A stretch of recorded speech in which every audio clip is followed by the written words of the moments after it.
Jethro.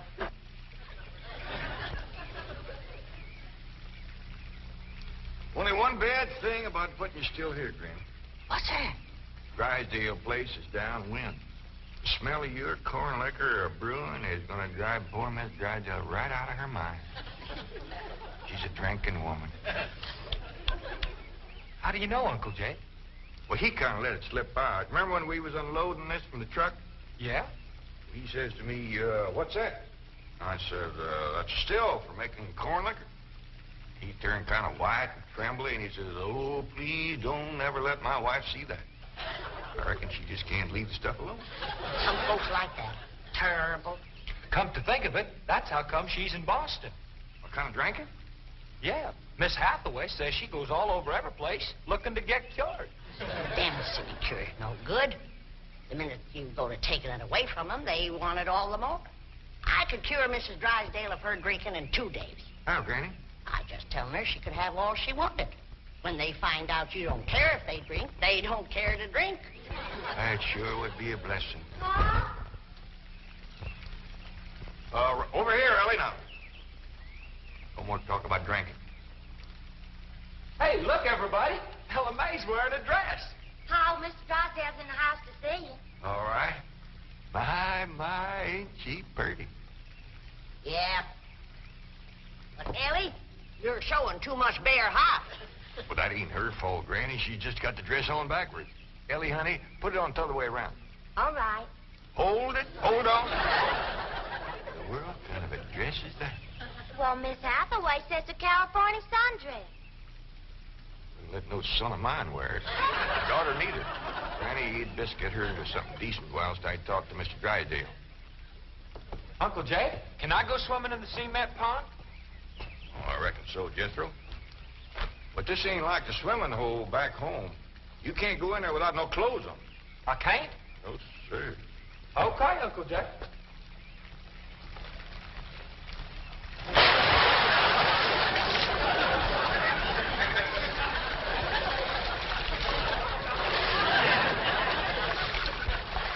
Someday I gotta have a long talk with that boy. Drysdale's office, Miss Hathaway speaking. Boston. That must be Mrs. Drysdale. No, don't put her on. She'll only make my life Mrs. Drysdale. How are you? How are things in Boston? The doctors here are just as silly as the ones in Beverly Hills. They insist there's nothing wrong with me. They've got me so depressed. I just had to call and talk to my darling. Are you taking good care of him? Oh, yes. As a matter of fact, he's stretched out on the sofa right now having his nap. How sweet. Well, the moment he wakens, you take his temperature and give him some of that flu medicine. What? He's waking now? Oh, marvelous. Put him on. Tell him Mumsy wants to hear his sweet voice.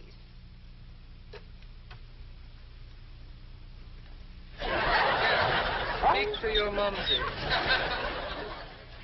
He whined. Oh, he probably has a migraine. Oh, poor Chamalade. Even made a hypochondriac out of you. Any message for Mr. Drysdale? Who? Oh, Milburn, my husband. Yes, well, is he there? No, he's up at the Clampett estate. Clampett. They bought the place next to yours just about the time you left for Boston. I don't find them listed in the first families. You tell Milburn not to mingle with them socially until I've had a genealogical check run on them. We don't want riffraff living under our very noses. For pain, one swaller. Don't open near fire. I'll be right in, Mr. Drysdale. Thank you, Elly Mae. Granny, this is quite an array of medicines you have here. Yep, them's all the remedies I made myself. I wish you'd make something to help my wife. She's a terrible hypochondriac. Oh, What's the hypochondriac? Elly, you run along now. I'll join you directly. There she goes from doctor to doctor to doctor. Well, I reckon the doctor can't help what's ailing her. Of course they can. It's psychosomatic. But she insists on prescriptions. Oh, I wish you could see our bedroom. Bottles all over the place. I plead with her. I hide the stuff. She always finds it or gets more. You think that's a lot of bottles? You should see my wife after a trip to the pharmacy. Why, she's so loaded she can hardly stagger up the stairs. Sit down, Mr. Drysdale. Set yourself. And she has a dog. A perfectly healthy poodle. Now, would you believe that she Don't tell me. laps it up just like she does? Lord, love. You're sure toting a heavy burden. Now, maybe I can help you. Now, if she was to think that every time that she was to... You can just wear that barrel till your clothes get dry. Happened to Jethro get too close to a skunk? He jumped in the pond with his clothes on.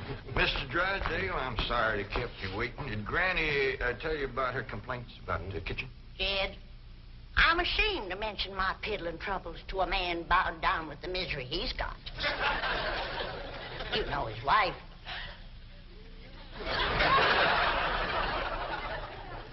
Mr. Drysdale, our hearts go out to you. And we're going to help you, ain't we, Jed? You bet you we are. Man serves a poor purpose in this world if he can't help his neighbor. Oh, you're very kind, but I'll manage. I've been living with it for years. Have a nip, it'll brace you up. Oh, no, thank you. I never touch it. You hear that, Jed? Poor man. He's got all the trouble and none of the fun.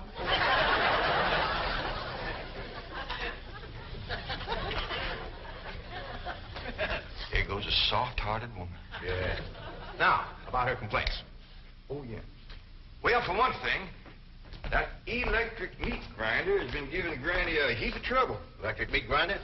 Yeah, this one right here in the dish trough. Oh, it grinds the meat all right, but then you can't find it. It goes down that pipe. Granny lost 2 squirrels and a rabbit in that thing. That's a disposal. You only put things in there that you don't want. Now, Mr. Drysdale, that ain't altogether true. Granny sure wanted them squirrels and that rabbit. And another thing, this here sideways pump don't work at all. We must have carried in a barrel of water to prime that thing, but it didn't work. Oh, there's another thing. Every once in a while, this little thingamajig here makes a ringing noise like that. There it goes again. Well, that's a telephone. Someone's calling you. I don't hear him. They're calling you on the telephone. Say hello into it. Hello. Have to sniff the receiver first. Now say it. Hello. Mr. Clampett? He said my name. Can he see through this thing? No. Mr. Clampett, may I please speak to Mr. Drysdale? Well, they sure can see, or else how would they know you're standing here? That's my secretary. She knows I'm here. Yes, Miss Hathaway. Mr. Drysdale, I have some messages. I'll be doggone. Granny! Elly Mae! Come look what we got! The Clampetts have just discovered the telephone. Indeed, this is a marvelous invention. With this instrument, you can talk to anyone, any place in the civilized world. We talk to my cousin Pearl? Oh, yes, of course. Right now? Yes? Elly Mae, run out back and fetch Jethro. Oh, wait a minute. He might not have his clothes on yet. Oh, I'll get him. Jed, is he greening us? Can we, honest to goodness, talk to Pearl on this thing? You heard what he said. Hello, Pearl, you old rascal. What you doing back there? Hi there, ain't proud this here's Elly. Now, ladies, first, you gotta pick this thing up. Hello, Pearl, you old rascal. What you doing back there? Hi there, ain't proud this here's Elly. What's she saying? Ain't saying a word. You're just humming. She ain't even humming a tune. Shut up, humming, and say something. Jethro will be right in. You ready to call Pearl? We've been a calm, but she just hums. That's a dial tone. First, you've got to dial long distance like this. Okay. Howdy, Pearl. Hello, Pearl, you old rascal. What you doing back there? Hi there, ain't Pearl this here's Elly. This is long distance. We know that, Pearl. Oh, I believe you have the operator. What's Pearl's number? Number? Operator. Just a moment. Hey, folks, Mr. Drysdale told me what y'all was up to. You can't talk tomorrow on that thing. Well, look who's getting too smart for his britches. Too big for him, too. Mr. Drysdale says we can talk to her. Yeah, you think you know more than Mr. Drysdale? Well, I know mine got no telephone. Excuse me, Paul, operator. You sure spoil things. Yeah, who asked you to butt in? I get it. I know what to do when it does that. Hello? Yeah, he's here. Well, for goodness sake. Well, sure. Well, howdy there, Miss Drysdale. Let's hear it. Margaret! Oh, how wonderful. What? Man? Oh, yes, the telephone man. Well, how are you? I'm worried, that's how I am. I'm afraid, Milburn, that you've let the wrong kind of people move in next door to us, and I'm dreadfully, dreadfully upset. Now, dear, you mustn't let yourself get into this condition. Control yourself. No, dear, you mustn't come home yet. No, not until we get them in shape. I mean, get you in shape. You know, now we'll wait until you're cute. Milburn, I want to meet the Clampetts as soon as possible. Now, when will that be? What about Christmas? Next year. Milburn, this conversation is making less and less sense. Now, I want the truth about the Clampetts, or I'm flying home immediately. Now, Margaret, please control yourself. I don't want you flying. No, please, dear, please, stay on the ground. Dear, why don't you lie down and take a sedative? And I'll call you from the office. Goodbye. I'm sorry, my wife. We understand. Well, I'll see you later. Keep your chin up. Poor man. Would it just tear your heart out? He is so ashamed of his wife, he don't even want us to meet her. What he says, she won't be cured till Christmas of next year. You gotta help me, Granny. I still say I could cure Mrs. Drysdale in 2 days. Sure be worth a try. If we could get her out here. Kid, misery loves company. And if that poor, miserable woman thought that she had a drinking friend living next door... Granny, you ain't ever down more than a thimbleful in your whole life. I know, kid. But it'd be worth a little white lie to help a neighbor and save a marriage.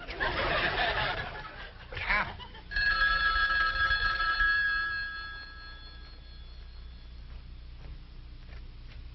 Hello? Yes, ma'am. You got a stroke of luck, Granny. It's Mrs. Drysdale again. No, ma'am, he ain't here, Mrs. Drysdale, but Granny and me'd like to talk to you. We your next-door neighbors, the Clampetts. Listen, honey, I got my still set up not 50 feet from your back door. Now, you come on home, and you and me will get glassy-eyed, falling down crocked. We'll get juiced at eyeballs. How does that sound to you, honey? I don't hear nothing. Me neither.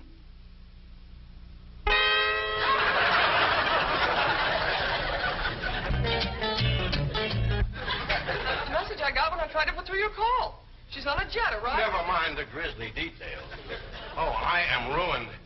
If Margaret gets one look at those hillbillies next door, she'll leave me. Get my psychiatrist over here. Move over, Claude. I need this more than you do. I know you don't need your psychiatrist. You're looking at the dark side. There is a bright side. Of course. Your wife is an intelligent woman. She'll see that underneath that rough exterior, the Clampetts are basically fine people. Why, she may even help them to get socially acclimated. You're right. I don't need my psychiatrist. You do. I think your wife will... My wife, through whose aristocratic veins flows blood the color of bluing, considers anyone whose ancestors did not arrive on the Mayflower immigrants. Yes, she does make rather a fetish at the family tree, but... But nothing. I'm stuck. Now, I'm either going to lose my wife or my largest depositor. That's what makes the whole thing so difficult. You know, I like the Clampetts, but I love my wife. Isn't life weird?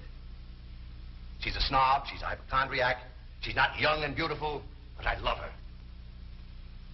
And now I do need my psychiatrist. Now, Mr. Drysdale, as we used to say at Vassar, tout devient tout éclairé.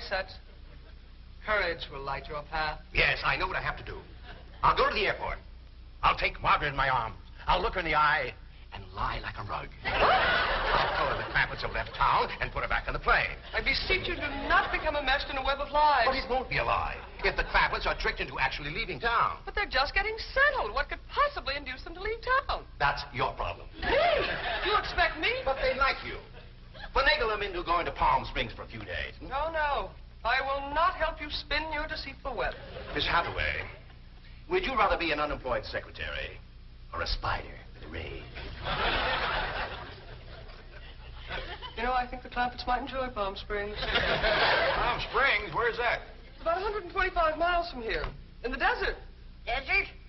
Yeah, remember we crossed one of them on the way out here. All that sand? Yeah, I remember. You ain't getting me to no desert. Trees were so far apart, the woodpeckers had to tote lunch. But this is different, Granny. This is a beautiful resort with lots of trees and fine hotels and swimming pools. We got a pond for swimming right there. Elly's out swimming right now. You didn't jump in with her clothes on, did you? I don't know. Oh, surely not. She promised to wear the lovely swim ensemble I got her. Yeah, she done just like Jethro. Here she comes with the dress shrunk clear up to her. Granny! What's the matter? All her hair come out. What? It's true. Elly lost her beautiful hair. Heaven help her, she's bald as an eagle. May, take off your bathing cap. Oh, praise be. All right, but Elly, you hadn't ought to went swimming with your clothes on and shrunk up that nice dress. This ain't a dress, is it, Miss Jane? No, dear, it's a beach jacket to wear over a bathing suit. Elly Mae Clampett. Cover up your nakedness, child. That's the way everyone goes swimming out here. It's perfectly proper. Well, you wouldn't catch me in nothing like that. Me neither. Mr. Clampett, how would you like for a member of your family to become Princess of Palm Springs? What? They're holding a beauty contest at the Springs this week, and someone in this very room has the face and the figure to win. When the judges see her in a bathing suit... I told you I ain't putting on no bathing suit. Believe me, Mr. Clampett, this beautiful daughter of yours can win that Palm Springs beauty contest without even trying. Can we go, Pa? I'm sorry, Elly Mae, but I just don't cotton to the notion of a bunch of strangers gawking at your bare limbs. Besides, we already know you're the prettiest. Why shame all them other girls? Run along and get some clothes on. Yes, sir, Pa. Mr. Clampett, I do wish you would reconsider about going to Palm Springs, even if Elly Uncle doesn't... Jay, Duke, and... Howdy, Miss Hathaway. Jane to you, Jethro. Well, Jane to you, too. Duke and me's all set to go hunting, ain't we, Duke? Jethro, have you ever hunted in the desert? No, ma'am. No, it's a fascinating place. You might even see a mirage. If there's one there, old Duke will tree it. He's the best hunting dog there is. Well, I love hunting around Palm Springs. You'll all love Palm Springs. They have wonderful hotels. Have you ever stayed in a beautiful hotel suite? No, I ain't, darling. Granny, let's you and me go and leave these two lovebirds alone. And wait, please, let me take you all to Palm Springs. I'll tell you what. Why don't you take Jethro and Elly Mae and me and Granny will stay here? But then Mrs. Drysdale would see. I mean... Is Drysdale coming home? Is that why you was trying to get us out of town, so we wouldn't meet her? Yes, that is the reason. I'm so ashamed I could die. Yeah, now, don't go to crying about it. The way I look at it, ain't nobody got a right to be ashamed of nobody else. Good Lord made us all, and if we's good enough for him, we sure ought to be good enough for each other. I hold back on them tears. You's among friends. I remember a long time ago hearing a fella say it. He said it just about right. He said, There is so much good in the worst of us and so much bad in the best of us that it don't hardly... Boo! Well, go ahead and bawl. It'll make you feel better. I'll tell you what. If this means so much to you, we'll all pick up and go to them Palm Springs with you. Oh, bless you. Mr. Drysdale would be so happy. I'll go help Elly make pack. I'm telling you, that Miss Drysdale must be a mess. She's gonna need our help, kid. This is a poor time for us to be leaving. Yeah, we gotta help her once we get back. Right now, we gotta respect Mr. Drysdale's feelings. Jethro, you go get the truck ready. Okay, Uncle Jed.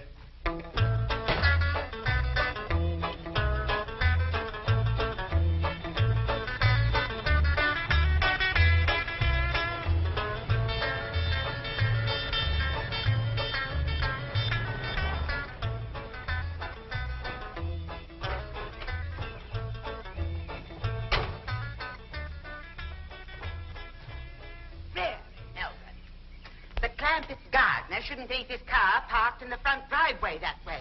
Oh, you're absolutely right, dear, yes. Oh, Margaret, don't you want to stop at home first and freshen up, take some medicine or something?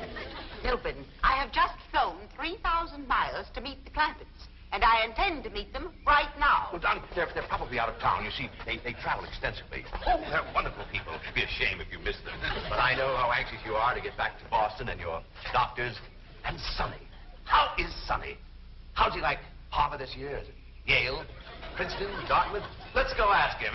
Milburn, what is the matter with you? Milburn, let's go. Let go, you hear me? Let go, I say. Let go. Have you gone mad? Let go, you beast. Step aside, lady. I'll shoot it.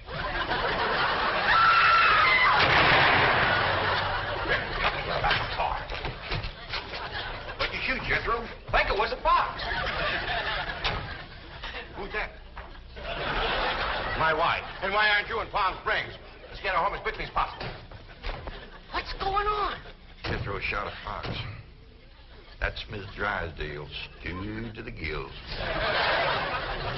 No wonder they didn't want us to see her. Poor woman. You mean poor husband. Yeah. We can't go up to Palm Springs and leave our neighbor at a time like this. That's right. We gotta pitch in and see that his wife gets cured. Uncle Jed, are we going hunting? Might as well. It'll be a while before she sleeps that one off. Well, I hope there's some possum around. These skinny old California foxes ain't worth shooting at.